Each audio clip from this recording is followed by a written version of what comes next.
Hello everyone, how are you all? I just finished a podcast with Prakash Venglat ji and I learned a lot from it. అద్భుతంగా జరిగింది discussion.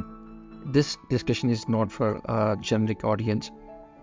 It is in the realm of plant biology and what you can learn from plants and trees, and it's amazing. I enjoyed the conversation. Prakash Venglat ji is a plant biologist. He's a researcher in one of the prominent universities here in Canada. He has done fantastic things in the realm of plant biology. I'm sure you'll have fun as I had. I've learned very new things. Of course, మీకు already plant biology గురించి, botany గురించి, లేదంటే if you are a farmer or coming from a farmer's family, you might be able to correlate with it. You might be able to understand it more better than I did. Please do subscribe to the channel. Please, ఈ video నచ్చినట్టయితే, ఈ podcast నచ్చినట్టయితే, please comment. We have discussed in English because తనకి తెలుగు రాదు. But then, నమస్కారం Prakash ji. Thanks a lot for joining me today on my podcast discussion. I really appreciate your presence. This is a lot for me, and a person of your caliber and your knowledge, the amount of knowledge which you possess is immense. So I have already done your introduction to my audience before we started the conversation. So anyway, I'll get directly to the topic because you are a plant expert whom I know. So one of the questions which I had regarding this is the first thing which we start with. I remember the conversation which we had. It's us who are getting ruled by the plants. Do you want to shed some light on that, and then we'll get into the basics of the plant kingdom. Yeah, thank you, Shashank. Yeah, that's a very interesting question. How do we look at the world in which we live, basically? So just get a distance view. You can think of as spheres of influence. Okay, think of spheres of influence. So the outermost sphere of influence is the atmosphere. Right? Beyond that is the stratosphere, and the atmosphere contains all the essential components or gases which allows us to build a biosphere. When I say us, I'm including all life, right? All the life is the biosphere, right? And the biosphere is dependent on the geosphere, right? And the top layer of the geosphere is where all the changes are. The geological changes are going on in the top layer with the Earth's crust shifting, right? So in the current state of how we see the continents, that it was not like that 100 million years ago, right? So you have to remember our history has, where we are now as a species, Homo sapiens, we've been around for about less than 300,000 years. And so the question you asked, who controls what? So you can see these spheres of influence. And the land plants, which means that the plants that are living on land, not the the algal species and all the way to cyanobacteria, which were the photosynthesizing organisms, which came about 3 billion years ago, right? Only in the last about less than 500 million years, we have land plants. Okay, so the land plants, what they did was they've changed the top layer of the geosphere. That's why we have fertile soil. By growing the roots, they have modified the texture, the chemistry of the top layer, and that's why we have a fertile soil. So the fertile soil actually is created by the land plants over time, along with other microorganisms like mycorrhizae, fungal species, bacterial species. Mm-hmm. So over time, the plants have kind of nurtured the soil in many ways, along with the other microorganisms.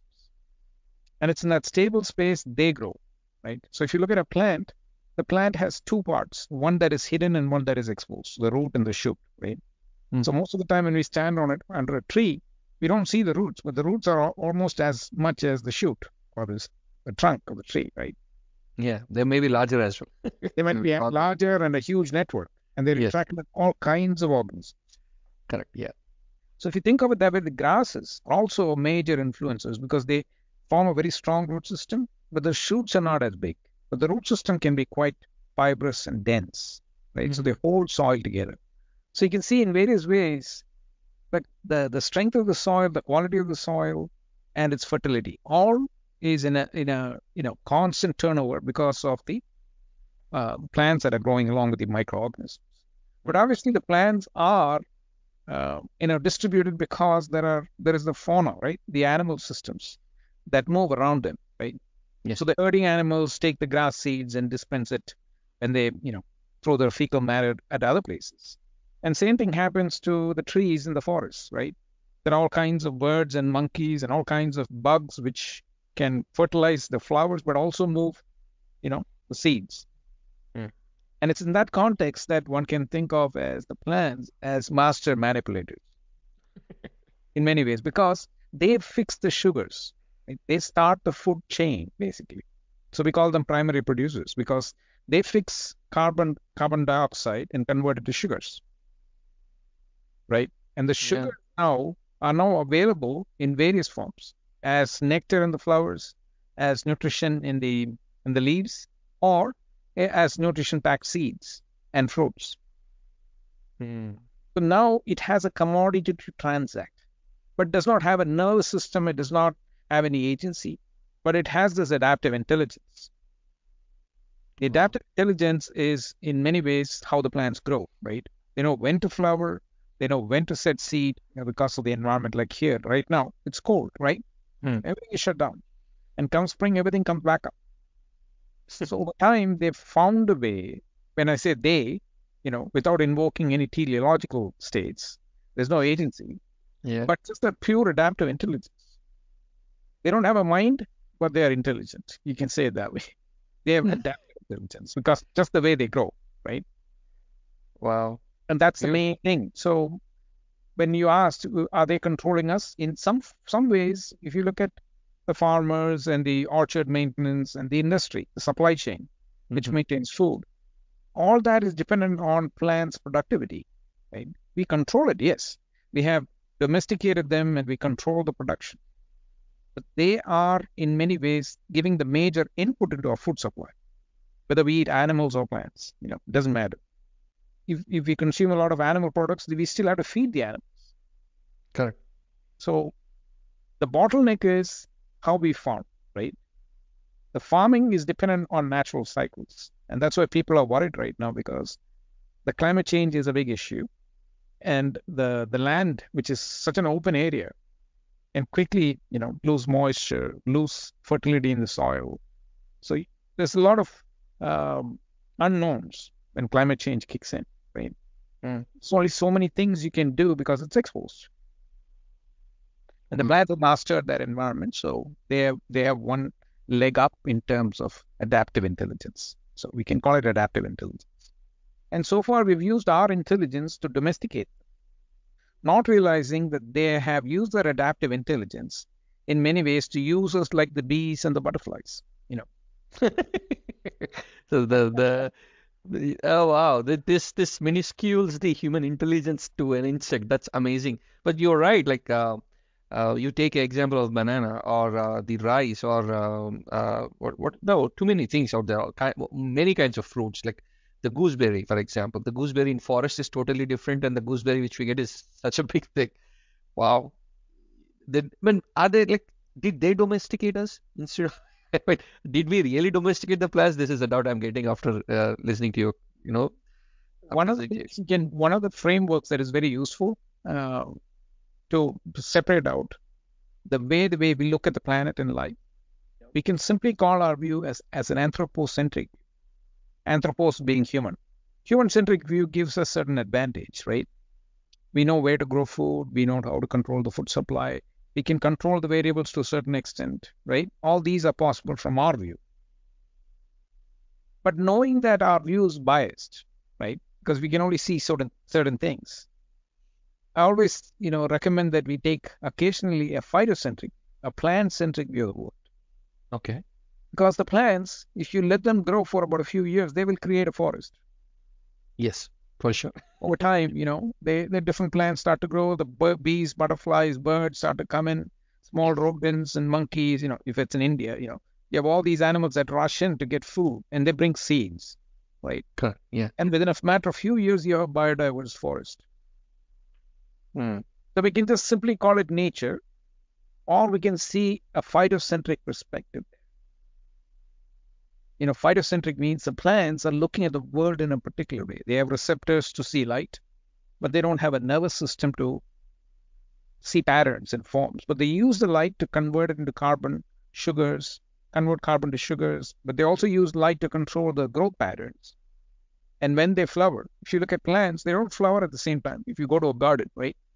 Yeah, correct. Rose does in one way and the other flowers does in different time. You have spring flowering plants, Correct. you have summer flowering plants, and you have fall flowering. Correct. And if you go to tropical countries, you have plants flowering at various rhythms. If you go to certain places, they flower once in 4 years. And if you look at the palm trees, some of the palm trees, they flower once in 12 years. So they have all kinds of patterns of adaptive intelligence. That's the best holding space. They don't have the intelligence through which they can sense and perceive and all that stuff which we have through our nervous systems. But they have adaptive intelligence, which is basically designed the way they grow. How they grow is they don't grow at one time, right? They grow over time in iterative manner, right? They add units over time. So you germinate a seed, you'll see one leaf coming in, then another leaf added, another leaf added, another leaf added. And in the axil of the leaf, you'll have a bud, right? And when you prune the main branch, the bud will grow, right? So you get branching systems. The same way in the roots, you have the main root going down, or you have a group of roots going down, and then eventually each one of these roots will start to produce branch points. They branch. Wow. So by iteratively forming these structures, they've connected that to the natural cycles, the nutritional cycles, the rhythms of day and night, and the seasons. And so now they have mastered the art of just growing wherever they are by adapting to the rhythms of nature. And that's a phytocentric view. The anthropocentric or a zoocentric, animal-centric view is to navigate, right? Is to navigate between these domains to get food. You might have to explain us what is the anthropocentric and what is zoocentric, because we might have people who don't understand that very quickly, and then we'll get back to this. Sure. Anthropos means human, right? Anthropocentric means we use our language, our risk analysis, our ability to predict, our ability to model and design things. Okay. We can build tools, we can express through language, but we can also plan way ahead, right? We can plan a lot of things. But most of that planning is for our own benefit, right? As a species. Right? Then comes how our natural, systems around us work, right? And so what happens is we are always looking for some kind of profit margins. So even in food, we're looking for reserve food, right? We store food. So with the early human civilizations, we've been storing food. And before that, we did not. We were mostly hunter-gatherers. So you can see that the anthropocentric view has certain traits, certain ways of dealing with how life works, right? Okay. And because of that, we have to see that the language allows us to communicate some of the problems, predict, and design around. Whereas the animals don't have that capacity. They just find an ecosystem where they can adapt and live, where they get the food, by becoming part of the food chain. Or alternatively, what they do, they're predators, right? Yes. They're predators, and they live and they reproduce, but they don't have any way of, they're more or less under the control of the food chain, right? So the herbivores have to move where the grasses are, right? They have to move like the herding animals. They move where the grasses are, right? So the other herbivores are near trees and small plants where they can consume leaves and eat, survive, right? So that is a zoocentric. So anthroposis involves more levels of planning, whereas zoocentric is mostly finding and becoming part of the food chain. Whereas the phytocentric is the ability to adapt to natural cycles first, right? So they have a huge leap in terms of the capacity to grow without too much of risk, because they grow over time. We are formed when we are born, and then we grow in size and then consume and reproduce and live, right? But they keep growing all the time. So if you look at a tree, it grows leaves. Think of a mango tree. It grows leaves. After a few years, it produces flowers. You get fruits, and then it goes back to growing again. Again, it produces fruits, and it does that maybe for 2 or 3 generations of us, right? Yeah. So, having said that, now, because it's a very interesting way of looking at the world. So, one is, how animals, I mean, look from the view of an animal, look from the view of a humans, look from the view of the plants. So, when you're looking at the view of the plants, I've got two questions regarding that. One, because I remember reading this poem back in my school days, where there is this poem called "How to Kill a Tree." Wha- And I'm always getting confused where exactly is the life in the tree, because unless you uproot it, let's say you chop off the trunk, make sure it's equivalent to the ground, it would come back up again. Whatever you do, it's going to come back up again. So there is a life of a plant or a tree given, I mean, installed, right? One. And second question is, because you already mentioned that plants react to the nature, right? Because that's how they are evolved to be. So do they communicate with each other? So because in this, the reason why I'm asking this is because this puts them on an equal. Let's say you take a human and a plant on a balance. They will be on equal side. Like, I just wanted to increase respect to the plants, sir. I mean, trying to understand that. So please help me out with that. Sure. The best place to start is to simply imagine you're going to germinate a seed, right? When you have a seed, you put that in the soil, or you wet the seed and you put it in a dish where it can germinate. What do you get? You get a root system coming out, a single root or a bunch of roots coming out, depending on the seed. If you germinate a wheat seed, you'll get 3 or 4 or 5 roots at the same time, right? If you put a canola seed, I'm just choosing the crops of Canada, a canola seed will just give you one root, and then over time it will grow and then start to branch. But after a few hours or maybe days of the root coming out, you'll have a shoot system coming, right? A green shoot coming, and that forms leaves. And if you watch it over time, it will keep on adding leaves, right? So now you can ask what within that seed is actually growing. Okay, and by asking that question, you can start to see that it doesn't matter whether you're looking at a grass seed, a bean seed, a canola seed, or a seed of an elm tree, or a coconut seed. Think of a coconut seed. The coconut we have is a seed, right? All those have one common characteristic, which is they have structures which can grow. Yeah. In the seed, they are dormant, but they can grow. And if you think of them as having growth centers, right? The growth centers, one forms the shoot, another forms the root. But there is also a third growth center, which connects the shoot and the root. Okay, that's where the life is then. Yeah. Just focusing on These that. growth centers are also called meristems. They're called meristems. Meristems? Okay. Yeah, meristems. And so meristems are a good word to remember because they are the stem cells of plants. Oh, okay. Stem cell. Okay, very quick thing. I know what is stem cell, but I just okay. Let me put forward. So stem cells are the like basic cells of any living entity from which the whole of the body generates, right? That forms the organs. For example, in the case of plants, it forms the roots, it forms the shoots, it forms the branches and all. And in the case of humans, it forms the embryo and then the organs going forward, and they too have a stem cells, right? Correct me if I'm wrong.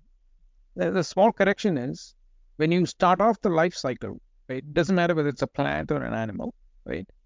You start off with a fertilized egg cell, right? The sperm fertilizes the egg. It doesn't matter whether you take a plant or an animal, right?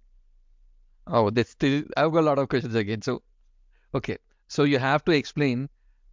Sorry, I've interrupted you because this is very interesting to me now. So one stem cells is same to that of a human and a plant. Because when I look at a plant, I don't see any similarities between plant and me until now, until today's discussion. Okay. So, but then now I'm feeling a lot of we are like cousins, right? So I'm able to see that. But then you have to explain to me, does plants also come from eggs? This is something very new to me. Yeah. So So what happens is, the plant when it flowers or when if human or any animal reaches its fertility, the male will produce a sperm and the female produces eggs, right? So likewise in a flower, if you go into your garden, and if you look at any flower like a strawberry flower or any flower, you look at a flower, an apple flower, so you'll see the male organs, which are called stamens, and inside you'll see the female ovary. So the male produces anthers, right? Anthers and pollen grains. So the pollen grains fall on the female stigma and produces a pollen tube and fertilizes the egg. Oh my God. So now you have a diploid, you have a zygote. After fertilization, you have a zygote. But what is interesting is the plants, especially the plants of the current times, the flowering plants, they undergo double fertilization. They have two sperm cells. One fuses with the egg, another one fuses with another group of cells called central cells. And so you get so if you look at any embryo that's growing, it has some kind of a nurse cell, some kind of feeding mechanism for the nourishment, right? So if you look at an egg, there's an egg yolk, right? Yes. In the plants, what you have is a structure called endosperm. Endosperm is basically a nutritional tissue. And the coconut we eat is endosperm. The coconut water we drink is endosperm. Oh my God. Yeah. So and the wheat grain we eat is endosperm. The rice we eat is endosperm. The dal, the dal or chickpea that we eat is embryo. You're getting up close with plant right? Yes. Now you see that when we eat, so next time you're at the dinner table, you say, okay, if I'm eating a chapati, it's endosperm. No, it's scaring me. All these days, let's say if I've been a vegetarian all these days, I was under perception that no, I'm not killing anything. So vegetarians are also killing stuff now. Matter of killing or not is because we are part of the food chain, right? Okay. I'm venturing into this controversial territory right now. Okay, anyways, please go ahead. So we are all part of the food chain. Even the plants have some connections to the food chain because they are the primary producers. But they are moving a lot of organisms in the soil, right? They're working with a lot of organisms in the soil. And so they don't have any agency to what we call kill or destroy, but they're constantly manipulating the soil, the microorganisms they interact with. They secrete chemicals which prevents other organisms to grow. There's a lot of competitive behavior in plants too, but the competition is basically chemistry based. Whereas in animals, territorially they form territorial behaviors, right? And then with humans, we use our intelligence to create boundaries so that we can partition part of our living space. But if you go back to that fertilization, we all share a common history, which is we start off with a single zygote. Wow.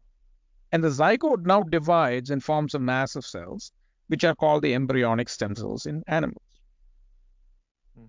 In plants, they don't form these embryonic stem cells. In the plants, what they do is they divide, and as they divide, they form these two growth centers, the shoot and the root growth centers, the two meristems. Yes, the stem cells. Yes. Stem cells. And now, to connect the shoot and the root, they form another group of stem cells, which are called the vascular stem cells.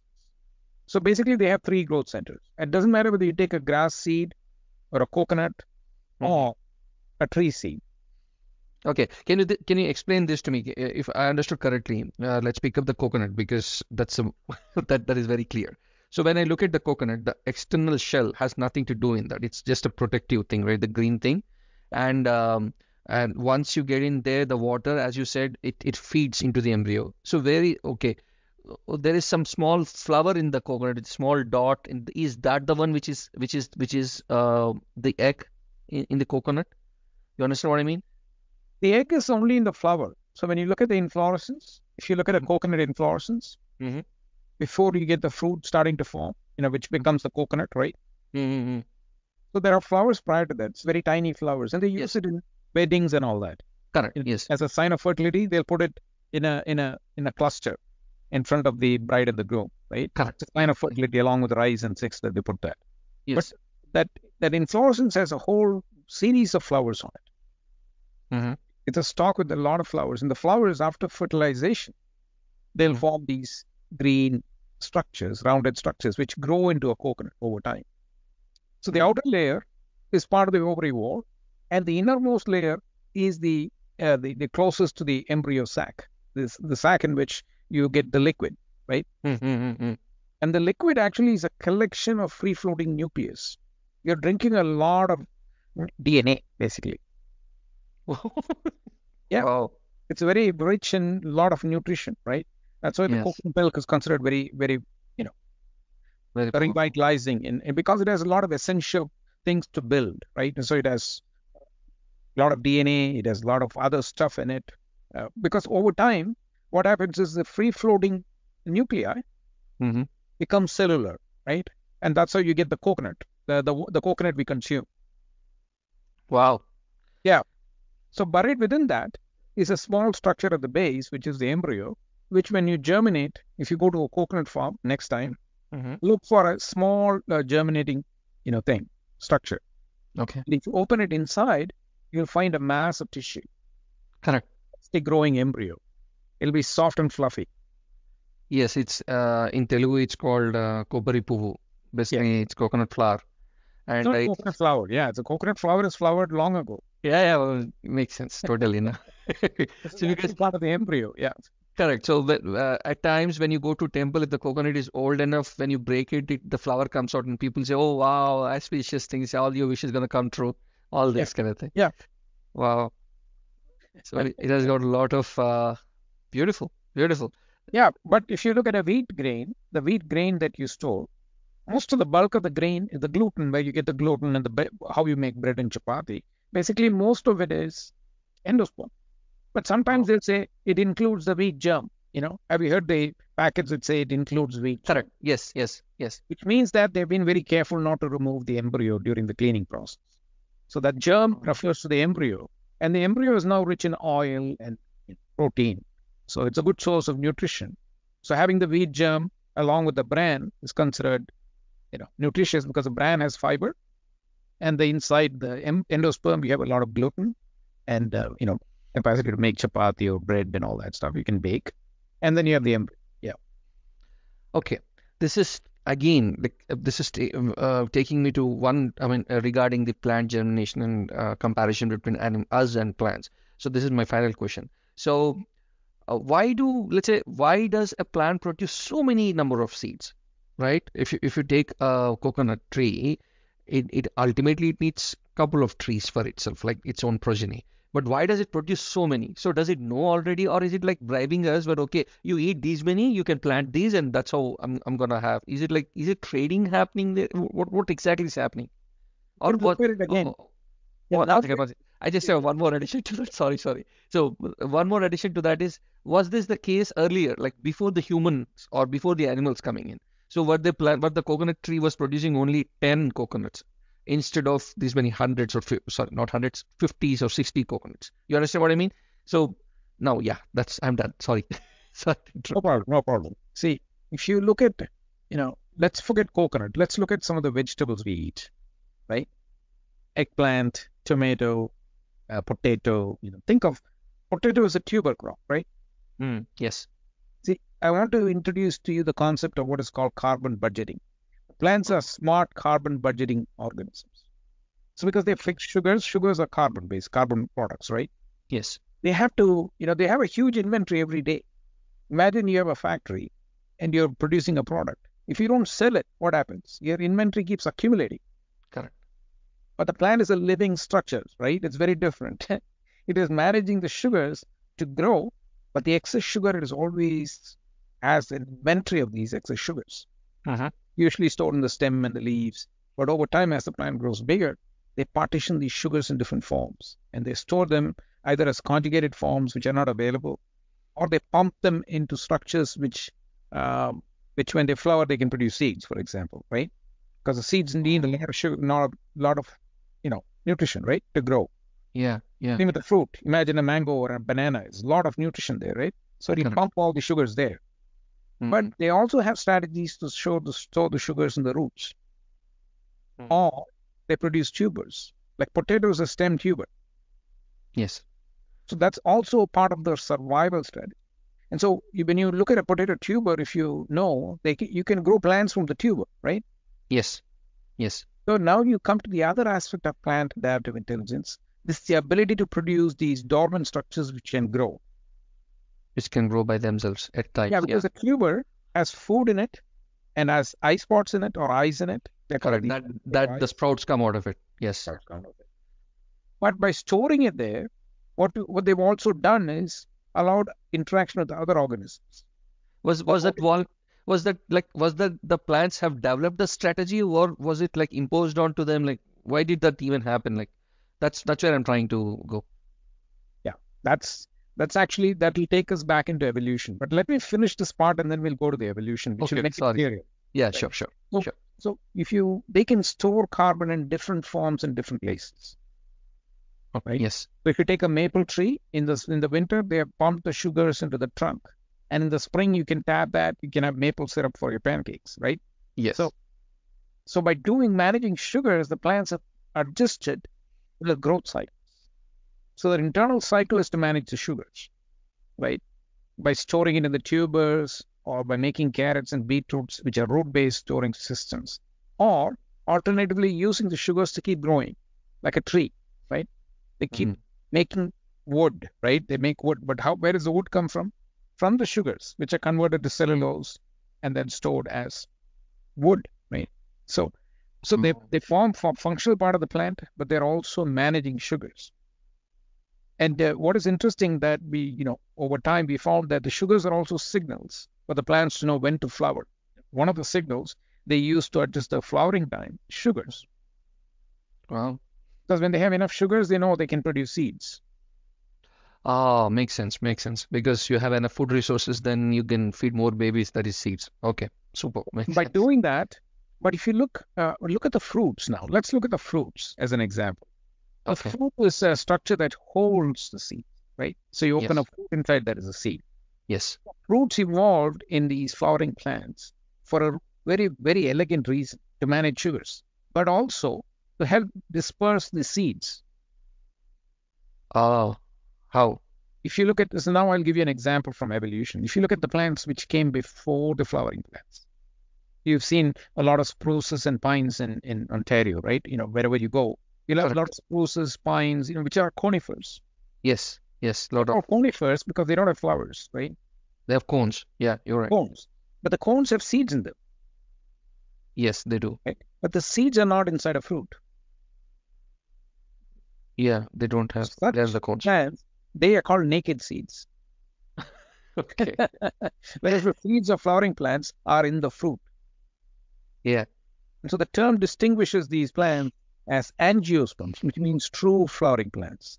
And gymnosperms are cryptic. They don't have a flower, so they have cone-like structures. They still form seeds. And inside the seed is an embryo, right? Yes. With a root and a shoot that can grow, right? Just like an angiosperm flower. But now, by encasing them in a very nutritious parcel, a gift, Yeah. like a mango or any fruit you take, now when any organism comes to consume the food, they take the seeds with them, either in their gut or as part of the system they carry, right? Yeah. Yeah. Yeah. And Throw whenever it. they transport it, wherever they go, the seeds will grow there. So they have ways of dispersing their seeds to different places. Wow. Yeah, because they otherwise, if you look at the gymnosperms, all the seeds are in the cones, right? Correct. How are And they germinating? when the wind comes, Uh-huh. if you go to the mountains, right? Mountains are a good place to see these huge coniferous forests, right? Oh, okay. Now it's all making sense to me because in Californian mountains you see a lot of these, and in our Banff, Yeah. you see a lot of coni. Or if you go up north in Ontario to Algonquin Park, those places, you have a Correct. lot of beautiful, leaf, fall colors are beautiful in Algonquin. Yes, yes, beautiful. But you have patches of conifers, Correct. right? But if you go to the mountains, it's predominantly conifers. Okay. If you drive down the highway on both sides, you'll see a lot of conifers with a few poplars, right? The reason why conifers dominate those forests is because their seeds are dispersed by wind. Oh, So the wind carries their seeds and the forest expands all the time. It is called, and some kind of a monocropping of certain species of gymnosperms. And they grow in a thick forest. So you don't see much gaps between the trees. They're all like stick-like and they catch correct. fire, fire ecosystems. They catch fire very easily. But at the same time, they use wind as a way of the wind is used to move the seeds.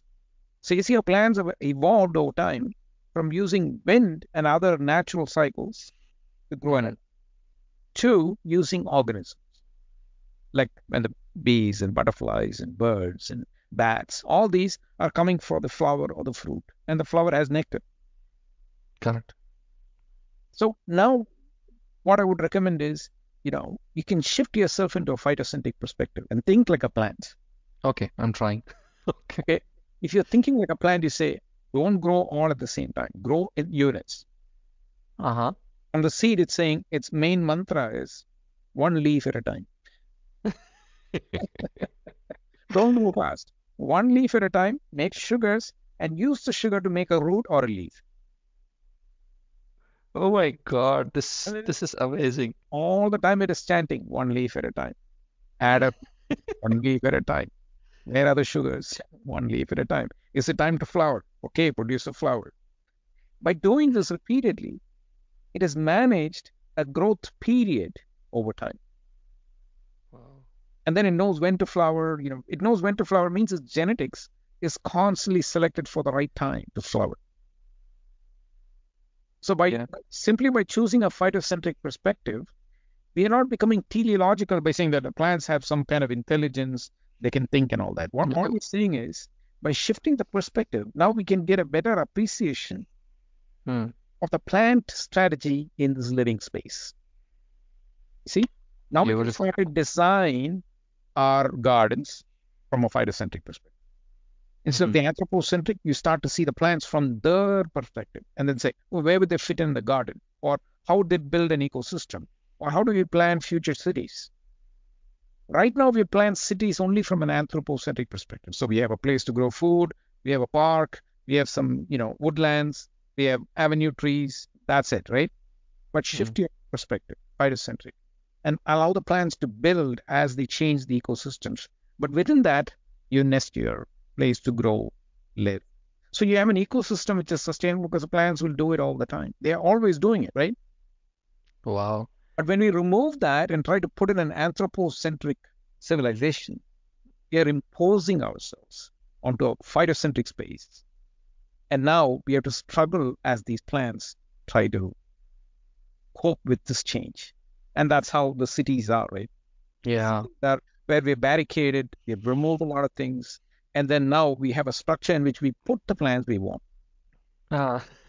Instead of the plants just building the space for us, and we occupying smaller spaces between these ecosystem-rich places, which will be how the future will be, right? Yeah, there is no As the climate change kicks in, the plants will adapt, right? We can't. Our cities and towns will be underwater. We'll be dealing with all these things. But some of us, hopefully, will shift into a phytocentric perspective and start to see the world through the adaptive intelligence lens of the plants and start to build what? Not just our space to live, but the space to play, the place to get food. Because the plants make food every day, So we don't have to worry about, there's no food. They make food every day. But we haven't found ways of harvesting food from most plants because we just looked at, a few crops which we domesticated 10,000 years ago. We're just caught in it. Yeah. And so you go to big universities, any place, they're just talking about wheat, rice, corn, beans, legumes. But there are 500,000 species. And every plant in your indoor space is producing food every day. Wow. They're producing sugars. So the future will be how we can tap into this adaptive intelligence. The more and more we tap into the adaptive intelligence, we pave the way for a sustainable space which are built from a phytocentric perspective. And then we'll live in that space with anthropocentric tools, right? Wow. That will how we can think in the future. Because that gives us, it takes away the handicap. What we think of as a big handicap now, we say 8.5 billion people, how do we feed the world and all that stuff? Our world can easily feed 30 million people. No problem. The plants are ready to feed us, except that we don't know how to receive it from them. Wow. That's amazing. That's the reality is that, how we can think about, because we know chemistry. we can engineer a lot of things. The question still remains, why have we not gone from agriculture 1.5? Just like the Android operating system, if you're using an Android or an iPhone, what is the operating system? It's not 1 or 2. It's either in 10 or 12 or 13 or 14, right? We have Yeah. iterations. But with agricultural technology, we are 1.5. Uh, Since 10,000 years, we have gone from 1 to 1.5. oh, wow. The 0.5 is basically new breeding techniques. A little bit of fertilizer to the soil, which again, I'm taking 0.5, it can be 2, but we get negative points. When we add fertilizer, there's a runoff, we are dealing with it. Okay? So there's a Yes. regression. The technology is trouble prone, right? A lot of Yes. debugging needed. So you have to take -5 off. Otherwise, you can call it 2. The one is we domesticated the crops, They domesticated us. or they domesticated. And the second version of that is we used very interesting technologies like by controlling the weeds, adding fertilizer to the soil, no-till farming. We did progress quite a bit in terms of breeding, hybrid varieties, high-yielding varieties. All that is going from the same old one technology to two. And we are eating the same food. We are eating the same wheat and rice, as you said. And And as over time, those kind of constantly feeding on the same food gives us what you call as a food shock. what is that? What does it mean? It affects our system all the time because when we eat, we're eating. So when we're eating grains, constantly the same grains, over time we become resistant to gluten. Oh, yes. That's the Right? gluten allergies and all. Yeah. Or you're consuming a lot of sugar-rich foods, you get diabetes, like rice and too much of rice. Diabetes is a lifestyle disease, at least the type 2, right? Hmm. Because we become obese and then our bodies are mismanaging the sugars because we are consuming the wrong kind of sugars from the plants. Not because they're telling us to eat it, because we are blinded by our own systems of thinking. So you shift to a phytocentric lens, you see a biodiverse food plate already. Right? You can add a nut, you can add some dry fruits, you can add some vegetables, you can add some legumes, and then have a few greens. And if you love fish and meat, you can add that to your palate. But even without that, you see how biodiverse your plate can be as soon as you get an Diversify. anthropocentric lens, especially regionally. So, for example, you travel in India, Mm-hmm. you go to a place for after a wedding, you go for a meal. The major food is rice. Yeah. A lot of side dishes, but mostly it's rice. That's the base where all the which is come and mix up with. Yeah. That you can look at each one of these as a socially framed anthropocentric space. Yeah. It is in a way. But majority of us, like we can talk about this, majority of us are not aware of it. We think that is natural. That is how life is, Yeah. right? Yes. We You're don't right. see it as a thing that we had selected for. And so we don't see any freedom. They'll say, what else can we do? What else can I do? This is the only way to do. We don't have freedom of uh, alternatives ways of looking at this space. Yeah. It's You're the right. same when you go into the universities. When you go into universities, they also struggle with the same thing. We have to feed the people, we have to treat the diseases. But they're not asking, can we do a frame shift in terms of how the model is being built? And there's no room because we are always in a hurry, right? Mm. You can't, if you go to a university and say we can think about other ways, it's very difficult to get funds to do research because they'll say, okay, what about improving the yield of the wheat? That's Not yeah. realizing they're cutting off any innovation by just focusing on one or two crops. But we are fighting against each other, basically. In many ways, we fight against each other in an anthropocentric space. But when you shift to a phytocentric space, you have a lot more freedom. I don't know why I feel that ancient civilizations were able to not figure out rather, but I mean, I guess that's what they did right before industrialization of the agriculture, I guess. Because yeah, when you look at the let's we'll not go anywhere else. We'll stick to Indian South Indian to be precise. South Indian plate when let's say like at least 200 years ago before Yeah. then you had all variety of millets. Rice was just a luxury. It was considered to be a luxury food for all the rich guys. They don't eat regularly as well. Even the rich people used to consume millet, it like a side dish. ragi, ragi was very common. Yeah, ragi was very common, yes. And the foxtail and all kind of. Karnataka, ragi mudde, you get ragi mudde, right? Yeah, in Rayalaseema area as well. So same thing, almost in Anantapur area, the same thing. So that kind of we moving away from our traditional foods has impacted us.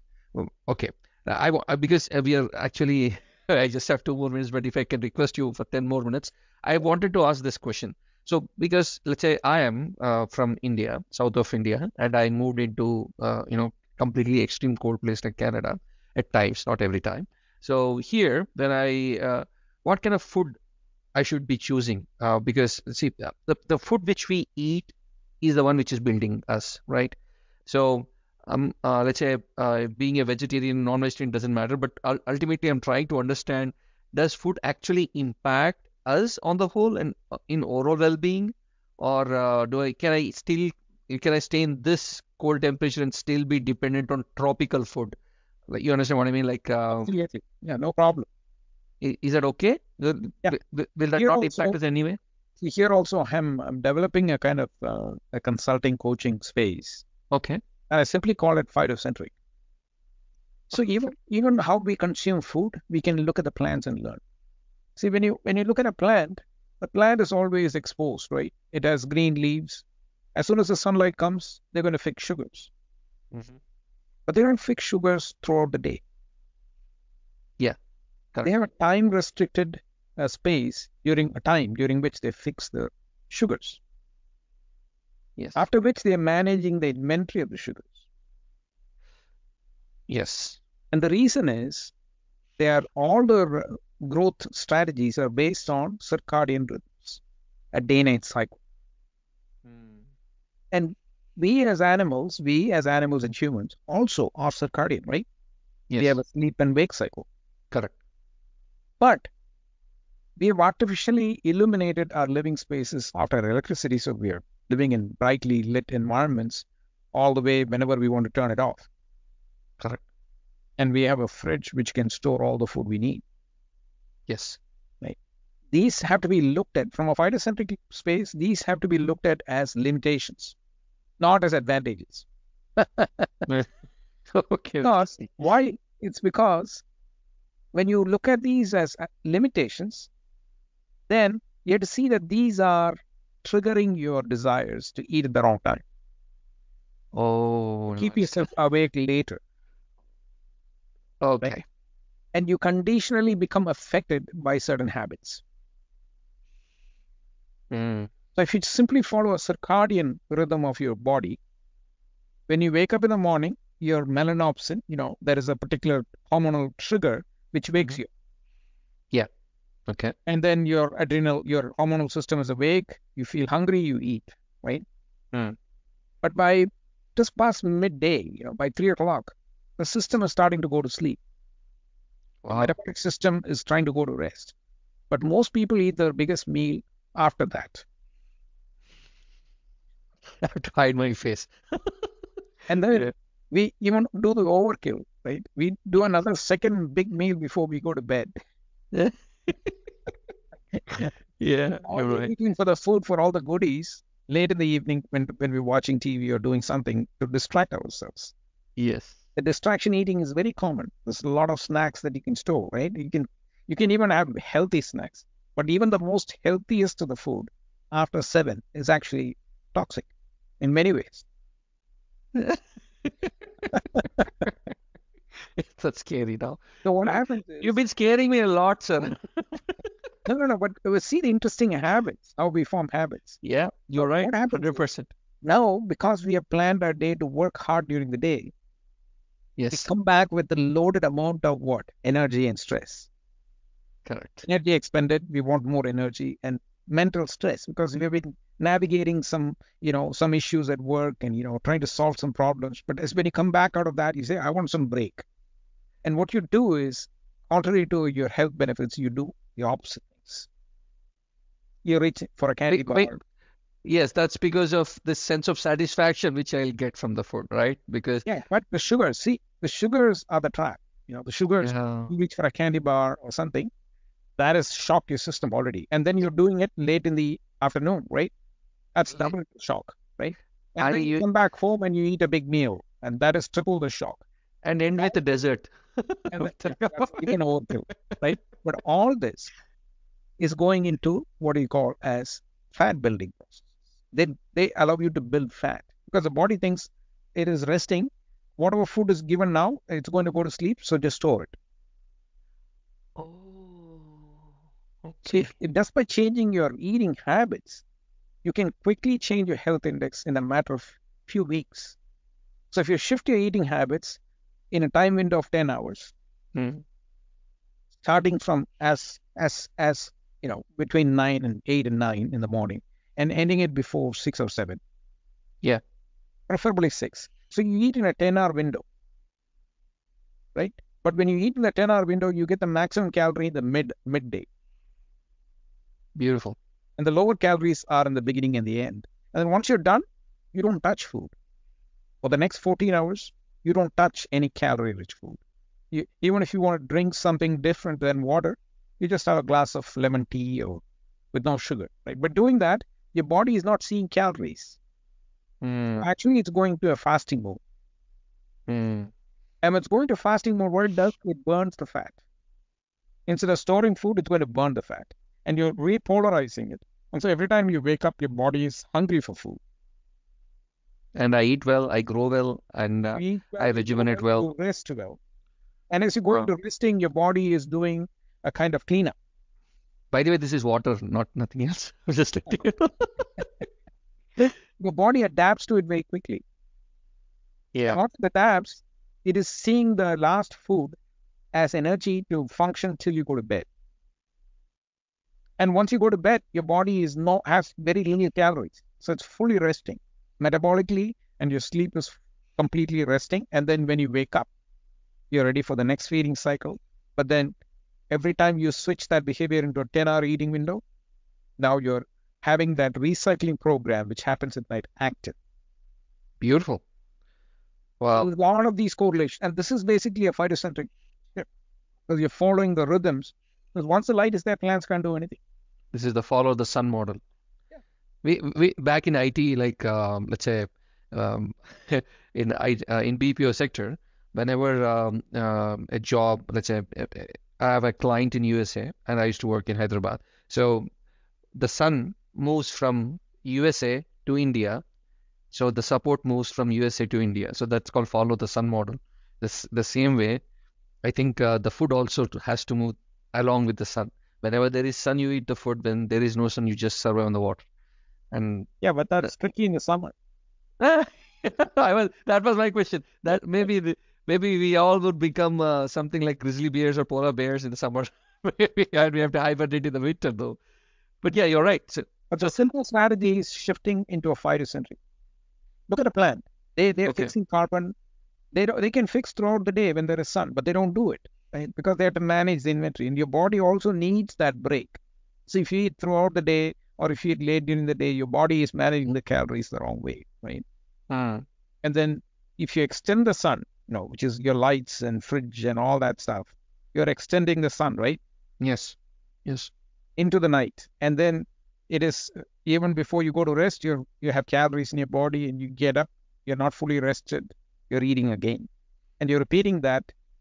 It's like making an injury and every day going and poking the injury. wow, beautiful. So, When you start to get that clearly, hmm, the shift in behavior becomes easy. Otherwise, the shift in behavior requires all kinds of convincing, right? yeah, for sure. When you I would understand you're so aligning d- with the natural cycles, the hmm, plants follow natural cycles. So you shift to a phytocentric view for a short time during the day. Shift. Think you're a plant, you can't move, you have to grow. You grow new ways of living, basically. that not just. I mean, if you think like a plant, you would not just be, able to fix your health. I mean, physical health. I mean, I guess you also would do a Because lot you with the become mental sensitive health. to the plants you eat, right? Correct. You're not eating the same plant. You're not eating just rice and wheat, and you're eating Correct. a whole range of plants. Yeah. You select from various, doesn't matter whether it's Italian, Indian, any kind of vegetable, they're all part of your palate. Right? So you mix your vegetables. Then So you add I nuts. okay, going back to the question. Sorry, I have interrupted you, but um, because of the time constraints, I have to get this answer. So going back to the question which I've asked, I was so lost in the conversation. It was amazing. So going back to the question I've asked, it's a I'm an I have the South Indian DNA. I'm assuming I've never tested it though. But then, so will will I if I eat an Italian grown vegetable in Canada, which is completely different, will that impact me in a positive way or negative way? Or there is absolutely neutral impact. Nothing, no effect at all. Okay, cool. Because your body basically sees, Uh, if you think of food as phytochemistry. okay. Yeah. What does the phytochemistry contain? It contains carbohydrates, Sugars, oils and oils. fats, and Yeah. protein, right? Protein. Yes. Then it has all kinds of vitamins. Minerals. Then it has, Yeah. and then it has all kinds of elements, Yes. elemental like minerals, right? Mineral Yes. based. And then it also has pigments. Yes. The color All the of the pigment chemistry are antioxidant, or they have a lot of defense properties. correct. And the last but not the least, there are a lot of spices we use in Indian cuisine. Yes. Each turmeric, chili, cumin, fennel, all these things are very interesting phytochemistries. Yes. And by having that in as the broad, range of phytochemistry in our diet, Mm. that is the first level of becoming phytocentric.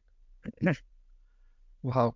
Sir, The how about second, sorry, go ahead, go ahead, go ahead. Sorry, please complete your statement. the second level of phytochemistry is to make sure there is balance in nutrition, right? Make sure there is enough protein, right? If you're eating Yeah. legumes, make sure you have the right proportion of legumes. Plus, if you're a lacto vegetarian, you can add milk to it, right? Mm. Or meat-based products, and you still get protein, right? Mm. The other thing you have to watch out for are the essential amino acids and B12, vitamin B12, which usually is lacking in plant resources. Right? So you have to find a way of balancing by having some fermented food, or like yogurt, because they are rich in vitamin B12, right? So by watching this phytocentric way of looking, the first level, just having the broadest range of vegetables in the palate. Second, having a balanced, resourced phytochemistry from that. It is carbohydrates, proteins, fats, vitamins, minerals, all kinds of spices. All this is balanced, Mm. which makes sure that you're getting the best package you need for nutrition. Beautiful. So let's say I don't know where did I get this picked up from, but basically I've learned it that let's say if I am in a place, I should be consuming 20% of the local food to improvise my gut health. Right. So I mean specifically the food which we don't cook, like fruits or nuts or what else we don't cook, like anything which we don't cook to be precise, or maybe some fermented food. So this would help us out sustaining sustain the good bacteria in our gut, as well as help us out in fighting the local germs, viruses and bacteria which are bad for us. So is it how true is that? I mean, is that really a true statement? I think the pathogens, I don't know. I mean, it can be dependent on the local systems, but Okay. but in terms of gut bacteria, gut health, right?